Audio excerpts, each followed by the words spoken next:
ओम शांति। आज का वरदान बाप दादा के वरदान अपने बच्चों के प्रति। डेट 30 नवंबर 2022। वरदान है, श्रेष्ठ संस्कारों के आधार पर भविष्य संसार बनाने वाले धारणा स्वरूप भव। श्रेष्ठ संस्कारों के आधार पर भविष्य संसार बनाने वाले धारणा स्वरूप भव। हम आत्माएं हर रोज जो कर्म करते हैं कर्मेंद्रियों द्वारा, उसका जो फल आता है वो संस्कार रूप में रिकॉर्ड होता है। और जो कर्म हम बार बार करते हैं वही संस्कार बन जाता है, वही ज्ञान, वही साधन, वही इंफॉर्मेशन संस्कार में रिकॉर्डेड रहता है। जैसे कि हमारे जिंदगी में जो प्लानिंग रहता है उसके आधार पर हम संस्कारों को इकट्ठे करते ही जाते हैं। जैसे कोई स्टूडेंट इंजीनियरिंग करना है, कोई साइंस का ही संस्कार ऐड करते ही जाता है, लैंग्वेज का जो संस्कार है ना वो कम करते ही जाता है। जिनका जो जरूरत है भविष्य के लिए। और हम ये भी जानते हैं लौकिक में भी अपने घर में भविष्य में जो चीज हमको चाहिए वो हम स्टॉक रखते हैं। जो नहीं चाहिए, जो पुराना है, उसको क्या करते हैं, फेंक देते हैं, उसको जला देते हैं या विनाश कर देते हैं। तो भविष्य के आधार पर भविष्य में हमको क्या बनना है, देवता बनना है, दिव्य गुण वाले आत्माएं बनना चाहिए। तो वही चीज रखेंगे ना। जैसे कोई स्त्री को थोड़े दिन में शादी होने वाला है तो क्या करती है, पुराने जो भी चीज है ना वो सभी फेंक देती है। और जब शादी फिक्स होता है तो मार्केट में जाके नए नए साधन लेकर आते हैं, नया कपड़ा, नया ब्रश, सब कुछ नया। क्यों? पुराना जो भी है माँ बाप के घर में, हमको नया जिंदगी लीड करने के लिए जा रहे हैं ना। तो आपके पास क्लियर पिक्चर रहता है कि भविष्य में हम कहाँ जा रहे हैं। जैसे कि समझ लो आप माउंट आबू जा रहे हैं तो क्या करेंगे, व्हाइट कपड़े ही स्टॉक रखेंगे ना, उसका ही पैकिंग करेंगे ना। और लौकिक में शादी में जाना है तो क्या करते हैं, कलरफुल रेशम का साड़ी, गहने वही अपना लेते हैं। तो जहां चाहिए उसके अनुसार जैसे स्थूल चीजों को, स्थूल ज्ञान और व्यक्तियों को साथ में रखते हो, वैसे ही भविष्य में आपको कैसे की जिंदगी लीड करना है उसके आधार पर कर्मों का फल संस्कार के रूप में रिकॉर्ड करना है। अब चाहिए तो देख लीजिए, जब आप बाबा के बच्चे बनते हैं, ईश्वरीय सेवा करने लगते हैं, उसमें ज्यादा समय रखते हैं, पुरुषार्थ करते हैं प्यार से, स्लोली ईश्वरीय संस्कार बनता ही जाता है। लौकिक पार्टी में जाना और उन लोगों से बातचीत करना, और वो जो लैंग्वेज भी चेंज हो जाता है। जो पुराना जो हमारे पास जो रावण का जो बातचीत, व्यक्ति, ज्ञान, ये सब स्लोली कम होता ही जाता है। मुख में भी मधुरता आ जाता है, गुस्सा कम हो जाता है, टेंशन कम हो जाता है, शांति आने लगता है। तो ये सभी रिजल्ट्स है कि आपको जो चाहिए वही आप रख रहे हैं ना, तो डिफरेंस है।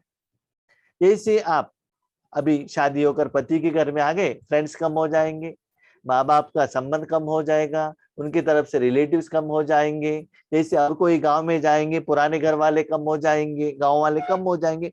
तो ऐसे भविष्य में मुझे क्या बनना है इसके आधार पर मैं क्या करती हूँ, धारणा। तो माउंट आबू जाना है तो उसका कनेक्टेड टैबलेट्स, बैगेज, उसके कनेक्टेड ही चीज हम धारणा करके टूर के लिए जाते हैं, क्योंकि हमको मालूम है जहां हम जा रहे हैं वहां रीति रिवाज क्या चलता है। तो आप जानते हो 21 जन्म आप देवता बनते हो, तो रावण का संस्कार यूज नहीं करना चाहिए। क्या इस 21 जन्म में आप मछली खाते हैं क्या? वहां नॉनवेज खाते हैं क्या? दारू पीते हैं क्या? इंद्रियों का सुख रहता है क्या? वहां सीरियल रहता है क्या? फिल्म रहता है क्या? पार्टी रहता है क्या? नहीं है ना। तो उसके अनुसार अभी से ही आपको क्या करना है, सूक्ष्म रूप में संस्कार को धारणा करना है। अभी आपने संस्कार धारणा नहीं किया तो क्या होगा? हम जब माउंट आबू में जाते थे ना स्टार्टिंग में, तब जब ट्रैफिक कंट्रोल गाना बजता था सभी लोग स्टैच्यू की तरह जहां भी है वहां खड़े हो जाते थे माउंट आबू में। लेकिन अभी ये प्रैक्टिस नहीं है लोगों को, ठीक है। वहां ट्रैफिक कंट्रोल गाना बजता ही रहता है, लोग मोमेंट्स होते ही रहते हैं, जो है जैसे वैसे वहां खड़े हो जाते हैं। लेकिन जिनको ये ट्रैफिक कंट्रोल के बारे में मालूम नहीं है ना, वो बातें करते जाते रहते, तो बाकी लोगों को समझ में आएगा ये पक्का बीके नहीं बना है। सेंटर में आते कोई कहते ओम शांति भाई जी, ओम शांति बहन जी, किसी ने ओम शांति सर कहा, मैडम का, तब समझ में आता है ये पक्का बीके नहीं है। तो उनको बातों से पता चलता है ना। अब बाबा के घर में मिलन के लिए गए माउंट आबू में, अमृत वेले आराम से सो रहे हैं, योग करने के लिए नहीं गए, तो देखने वालों को पता चलता है ना ये पक्का बीके नहीं है। तो ऐसे ही बाबा कहते हैं बच्चे, श्रेष्ठ संस्कार आप जितना आप अभी आत्मा में स्टॉक करते हो, उतना आप भविष्य में भी श्रेष्ठ संसार, राजाओं का संस्कार, दातापन का संसार आपकी जिंदगी में आ जाएगा। आप अभी सूक्ष्म रूप में चेक करो, आपके आगे भगवान है, शिव बाबा है, आपका पिता है, सर्वशक्तिवान है। क्या हर रोज ज्यादा समय उनके आगे जाकर मांगते हो, रोते हो, झगड़ा करते हो, या भगवान का शक्ति देने का दाता बनते हो? दाता बनते हो तो भी खुद के लिए ले रहे हो, अपने परिवार के लिए ले रहे हो, ईश्वरी परिवार के लिए ले रहे हो, अपने सेंटर के लिए ले रहे हो, या विश्व के लिए ले रहे हो? दे रहे हो, ले रहे हो नहीं दे रहे हो। पिता तो एक ही है, लेकिन नंबरवार क्यों बनते हैं, इसमें डिफरेंशिएशन है, ठीक है। इसलिए बाबा कहते हैं बाप समान जो संस्कार बनाते हैं, तो उनको सदा ब्रह्मा बाबा के साथ रहने का एलिजिबिलिटी वहां सत्युग में मिल जाएगा। भी क्वेश्चन, अभी तो हम यहाँ ब्रह्मा बाबा के साथ तो नहीं रह सकते है ना, ब्रह्मा बाबा तो सूक्ष्म वतन में है, नो प्रॉब्लम, मन से रहो ना, तन से रहने का कोई जरूरत नहीं है। ब्रह्मा बाबा तो अव्यक्त है, शिव बाबा भी अव्यक्त है। तो जो आत्माएं अभी शिव बाबा ब्रह्मा बाबा के साथ सदा रहते हैं, वो परमधाम में भी शिव बाबा का नजदीक रहते हैं। ब्रह्मा बाबा के साथ अभी जो नजदीक रहते हैं, सतयुग त्रेता युग में भी उनके साथ ही राज्य भाग्य करते हैं फ्रेंड के रूप में। तो इसीलिए श्रेष्ठ संस्कार, जो बाप का संस्कार, जो समय के अनुसार जो बाबा मुरली में कह रहे हैं, उस संस्कार को अभी अपने मन में क्या करते चलो, धारणा करते चलो। तो श्रेष्ठ संस्कार क्या है? अभी के श्रेष्ठ संस्कारों से ही भविष्य संसार बनेगा। पुराने जमाने में क्या था, जब बहनें घर में बड़े होते थे तो झाड़ू लगाना, पोछा लगाना, भोजन बनाना, कपड़ा धुलाना, ये सभी माँ सिखाई देती थी। जब जो बच्चा बड़ा होता था तो मार्केट में जाना, आइटम खरीद करना, माना पिताजी का जो भी जिम्मेदारी है ना, वो बेटे को सिखाया जाता था। आज बच्चों को मोबाइल के बिना कुछ सिखाया नहीं जाता है। जब शादी करके चले गए, सास ससुर के सामने है, तो एक एग्जाम्पल मैं आपको कहता हूँ। एक व्हाट्सएप में एक ये मैसेज आया था, एक बार नया शादी हुआ है, यंग क्या है, क्या कहते हैं उसको, बेटे की पत्नी आई है, तो सास सोचती है बहू आई है, तो बहू न्यू जनरेशन के अनुसार टी शर्ट पहनी है और जींस पहनी है। सास तो साड़ी पहनकर बैठी है। तो सास कह रही है, बहू मुझे बहुत दिन हो गया मेरे हाथों से खाना खाकर थोड़ा क्या हो गया है, मेरा जीभ है ना बहुत अच्छा नया टेस्ट का फीलिंग करने का इच्छा कर रही है, तो आप नहीं आए हो ना, कुछ भोजन बना के खिलाओ। तो बहू कहती है ओके, तो क्या बनाते हो? सास जी मुझे मैगी बनाने को आता है, मैं उतना ही बना के खिला सकती हूँ। मैगी के बिना कुछ आता ही नहीं है, कुछ सीखा ही नहीं है। ठीक है, तो ऐसे ही जब आपको कुछ बनाने को नहीं आता है तब क्या होता है, आपको दोषी नहीं कहते हैं, आपके माँ बाप ने आपको नहीं सिखाया है ना। इसीलिए सत्युग त्रेतायुग में जाकर आपको राज्य करना है तो पहले स्वराज्य अधिकारी बनो, अपने कर्मेंद्रियों के ऊपर राज्य बनो, सारे आर्ट सीखो, सब ज्ञान सीखो, सिर्फ लौकिक पढ़ाई नहीं है, सब कुछ सीखना है। तो ऐसे बाबा कहते हैं दातापन का, भगवान की शक्ति देने का श्रेष्ठ संस्कार को अभी धारणा करो। साथ में याद रखो सतयुग का बात तो अलग है, अभी संगम युग में अंतिम समय में आपके आगे करोड़ों लाखों आत्माएं आते हैं, उनको देने का काम करना चाहिए। तो वही स्वरूप अभी धारणा करो कि मेरे आगे तीनों लोग खड़े हैं, मेरे द्वारा तीनों लोगों को भगवान शक्ति दे रहा है। अब ऐसे आप योग का विधि विधान पुरुषार्थ साधना करेंगे, इसके आधार पर भविष्य आपका विश्व ही भविष्य का संसार बन जाएगा। तो दादापन का संस्कार आ जाएगा, मांगने का संस्कार नहीं आएगा। सतयुग का बात तो अलग है, लेकिन संगम युग में भविष्य में आपको इस विधि का ही सेवा में भगवान आपको यूज करेगा। एक राज्य एक धर्म के संस्कार ही भविष्य संसार का फाउंडेशन है। एक राज्य माना भगवान जो कहता है वही वही श्रीमत, न मन मत न परमत, कुछ भी नहीं, एक ही राजा बाकी सभी प्रजा है। तो भगवान जो कहता है वही है। एक धर्म क्या है, शांति ही मेरा धर्म है, दूसरा कोई नहीं। सदा अपने मन को परमात्मा को ही धारणा करके रखो। तो यही है एक राज्य एक धर्म के संस्कार। मेरे में जो भी संस्कार बनना है भगवान ही भरेगा, और किसी का संस्कार मुझे नहीं चाहिए। तो इस विधि से ज्यादा समय अब भगवान के साथ में रहेंगे तो क्या होगा, एक ही संस्कार आप में आ जाएगा, उसका फाउंडेशन स्ट्रांग हो जाएगा। स्वराज का धर्म व धारणा है मन वचन कर्म संबंध संपर्क सब प्रकार की पवित्रता। आपका स्वराज्य, आपका धर्म क्या है, शांति है ना।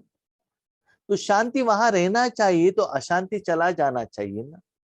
अभी देखो आपने व्हाइट कपड़ा पहना है, व्हाइट कपड़ा व्हाइट दिखाई देना चाहिए, तो उसके ऊपर जो भी मट्टी है वो क्लीन होना चाहिए ना।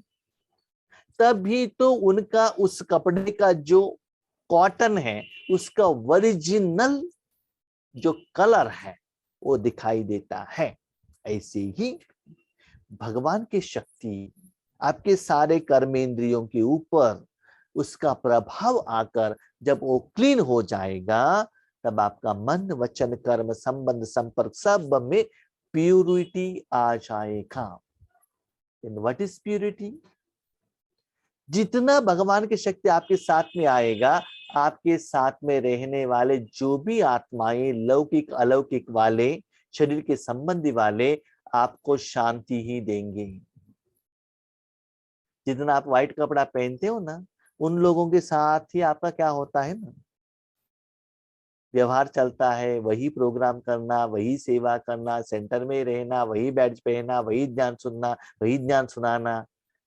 वही सेवा करना, वही बाप दादा के साथ में रहना, तो वही आ जाता है ना। तो इससे क्या होता है ना, आप शांति सागर के बच्चे होने के कारण आगे वाले भी आपको शांति देते हैं। आप विकार के साथ में रहेंगे तो फ्रेंड्स कहते हैं, बहन जी क्या है आज फ्री है क्या, क्यों, नया फिल्म आया है बहुत अच्छा है, 1000 करोड़ रुपए खर्चा किया है, आएंगे क्या, क्यों, आपको फिल्म देखने का अंदर में शौक है, इच्छा है, तो आत्माएं पूछेंगी, एक दो बार वो पूछेंगी, आप मना करेंगे, फुर्सत नहीं ऐसे करेंगे तो थर्ड टाइम वो पूछेंगे ही नहीं। इतना सिंपल बात है। जब आप अपने फ्रेंड्स से और लौकिक वालों से बात करना बंद कर देते हैं ना, वो भी आपसे बात करना बंद कर देते हैं, आपके सामने आना भी बंद कर दे, क्यों, आपका संस्कार चेंज हो गए ना। अभी समझ लो, प्रैक्टिकली मैं आपको कहता हूं, जब आप स्कूल में जाते हैं, एसएसएलसी तक जाते हैं, सब्जेक्ट सभी कॉमन है, सभी आपका फ्रेंड है, उसके बाद आप डिवाइड हो गए, कोई साइंस, कोई आर्ट्स, कोई कॉमर्स, कोई डिप्लोमा। उसके बाद क्या होता है ना, डिप्लोमा का ही आपका फ्रेंड बन जाता है, बाकी सभी क्या होता है ना, स्लोली डिवाइड हो जाते हैं। समझ में आ गया। तो उसका कनेक्टेड संस्कार वाले ही आपके साथ में आते हैं। दूसरी बात, जब आप कोई कंपनी में या बैंक में काम कर रहे हो, आपको ऑफिसर से मैनेजर में पोस्ट प्रमोशन हो गया, तो मैनेजरों के साथ ही आपका व्यवहार चलेगा, उनके साथ ही लेन देन भोजन सब कुछ चलेगा, ऑफिसर के साथ कट हो जाएगा, है ना। ऐसे ही बाबा कहते अपनी अंदर का जो संस्कार है परिवर्तन करना है। माना आपको ईश्वरीय सेवा में रहना है, ईश्वरीय संसार में रहना है, तो भाई बहनों अपने अंदर का कर्म पहले चेंज करो, उसके बाद वो संस्कार को रखो, और जो पुराने संस्कार को लेकर फेंक दो उसको, नहीं तो जला दो। संकल्प व सपन मात्र भी अपवित्रता अर्थात दूसरा धर्म ना हो। जैसे कि कहते हैं ना, एक कोई लेडीज को शादी हो गया तो उनका मन सर्रा सिर्फ एक पति की तरफ ही रहना चाहिए और किसी की तरफ नहीं रहना चाहिए। ऐसे ही मेरा कौन, शिव बाबा, शिव बाबा का ही बात मैं मानती हूँ। बाकी लोगों के साथ हम रहेंगे, व्यवहार करेंगे, सब कुछ करेंगे, लेकिन मेरा एक शिव बाबा, दूसरा ना कोई। मेरा घर परम धाम, मेरा परिवार शिव बाबा, ईश्वरी सेवा ही मेरा जिम्मेदारी है। जैसे मेरे पति जो कहते हैं, जो भोजन कहते हैं, वही मुझे बना के देना है, बस। जहां भी जाना है पति को पूछना है, पति ने ना कहा तो मुझे नहीं जाना चाहिए, बस चैप्टर क्लोज। क्यों, क्या, कब, कैसे नहीं। ऐसे ही बाबा कहते आपके मन में एक बाप के बिना और कोई भी नहीं रहना चाहिए। जो भी पूछना है बाबा को पूछना है, बाबा जो कहता है हर रोज हमको वही निराकार रूप में करना है, वही संस्कार बनता ही जाएगा।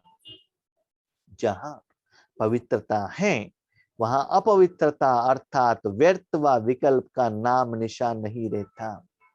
आपका कपड़ा क्लीन है, उसके ऊपर कुछ दाग ही नहीं है, तो क्या होगा, लोगों को क्लीन कपड़ा ही दिखाई देता है ना। थोड़ा सा भी उसका दाग है तो याद रखिएगा, आपका शर्ट दिखाई नहीं देगा, उनको लोगों को दाग ही दिखाई देगा, ये क्या लगा है। ऐसे ही पवित्रता के साथ आप में थोड़ा कुछ कमी है, लोगों को वही दिखाई देगा, ये भाई तो बहुत कुछ सा करते हैं, है ना। जो कमी है वही दिखाई देता है ना। इसीलिए इतना क्लीन रहो, आपके पास अपवित्रता या व्यर्थ या विकल्प के लिए जगह ही ना हो, उन्हें ही धारणा स्वरूप कहा जाता है। अभी देखो, सदा आप अपने घर में डोर क्लोज करके घर के काम में बिजी है, बाजू घर वाले आपसे बात करने के लिए नहीं आएंगे। जब आपका घर डोर ओपन है, नहीं तो आप डोर के पास आकर बैठ खड़े हैं, तो रोड में आने जाने वाले बात करेंगे ना, बाजू वाले भी आएंगे ना, फ्री है करके बात करने के लिए आते, इधर उधर का सारे दुनिया का सारा इंफॉर्मेशन आपके मन में लगा के चले जाते हैं, तो वो धारणा हो जाता है। तो इतना सेवा में आप बिजी हो जाते हो, बाकी कुछ देखने का सुनने का भी आपके पास टाइम नहीं रहता है।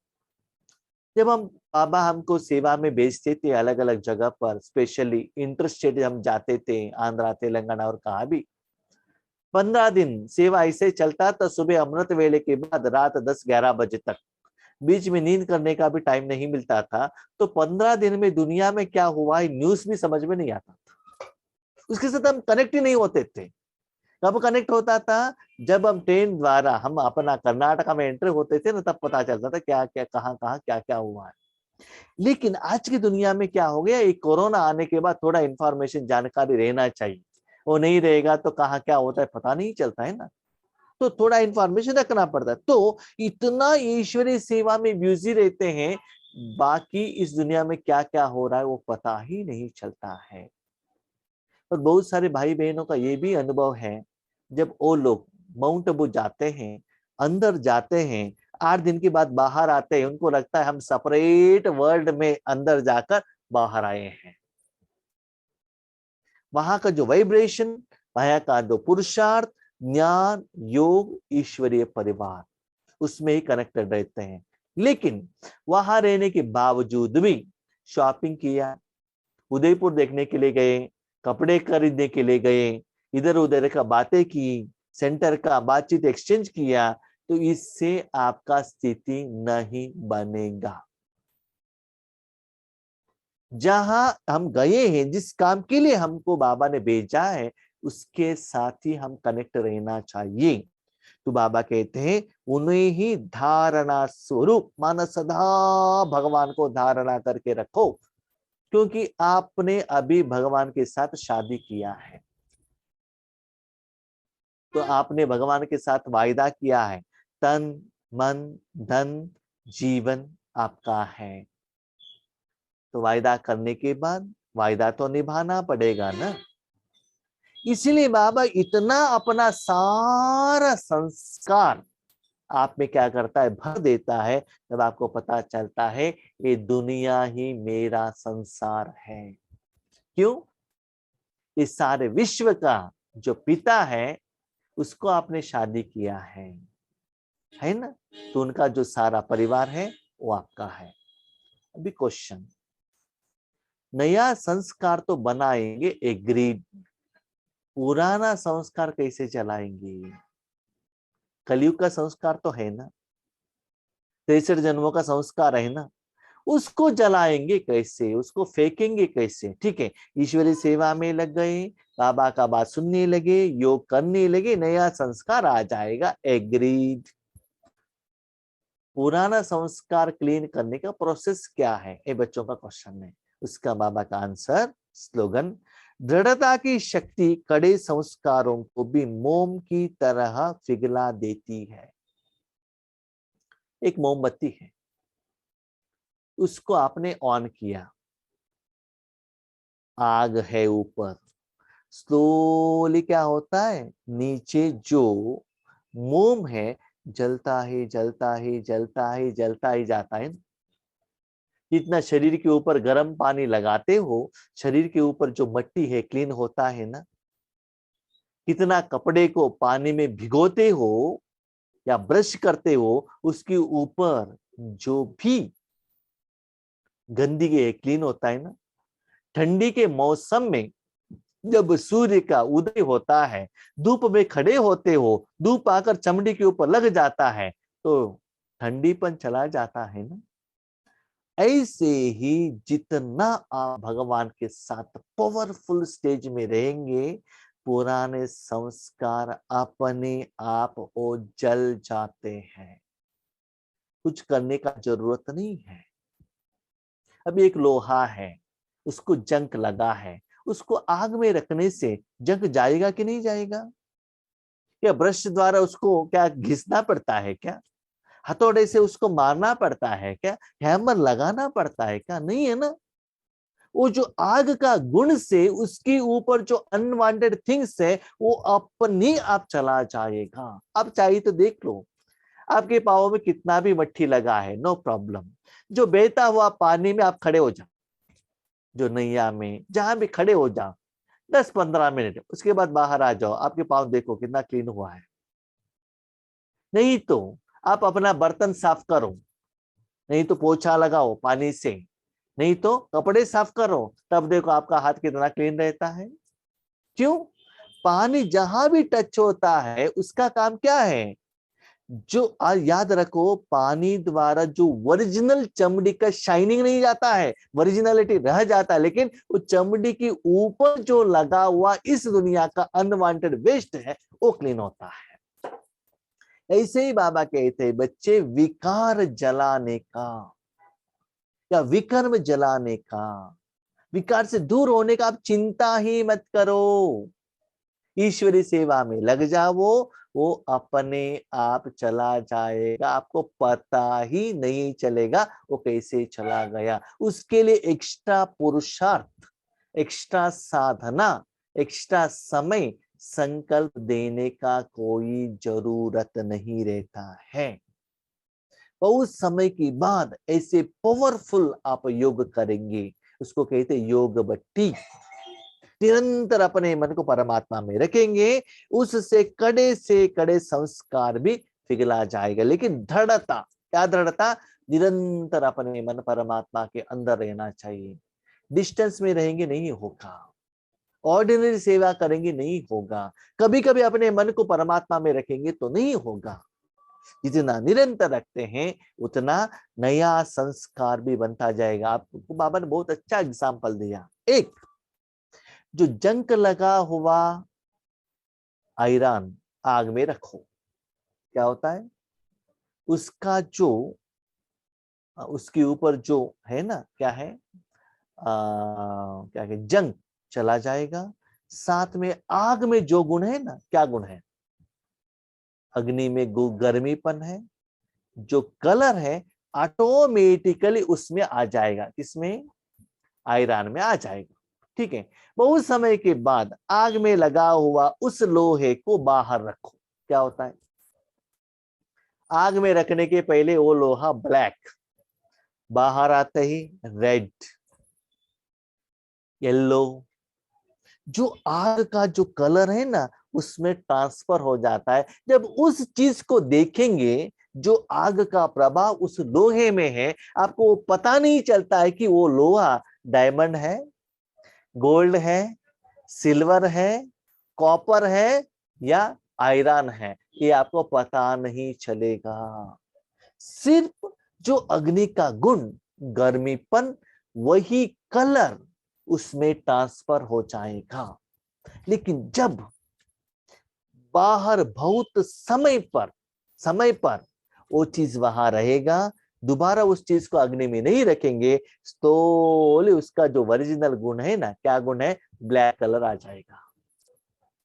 तो वैसे ही अपने मन रूपी, मन बुद्धि संस्कार आत्मा को परमात्मा में रखने से बाबा इतना समय तक उसको चार्ज करेगा, 2500 साल तक भगवान का गुण ही लोगों को आपके द्वारा दिखाई देगा। वो आपका गुण नहीं है, वो आपका विशेषता नहीं है, वो किसका है?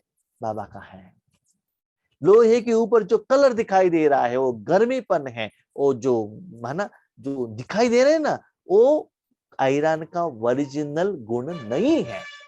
जिसके संबंध में आया, जिसके योग में आया, उसका वो गुण है। ऐसे ही 2500 साल तक उसका असर लोगों को दिखाई देगा। फिर भी भले वो लोहा दिखने में ब्लैक है, ब्लैक है करके टच करने के लिए जाओ, जल जाएगा। ऐसे ही द्वापर युग में भले आप विकारी का गुण आता है, फिर भी थोड़ा कुछ भगवान का शांति सप्त गुण आपके साथ में रहेगा,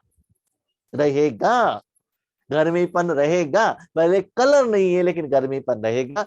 5000 साल तक बाबा का जो चार्ज्ड विशेषता आपके साथ में रहेगा, उसके आधार पर आप जिंदगी जिएंगे। गर्मी पर रहने के कारण उस चीज को कोई टच नहीं करेगा, टच करेगा तो क्या हो जाएगा? जल जाएगा।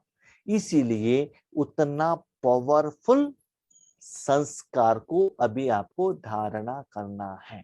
ओम शांति।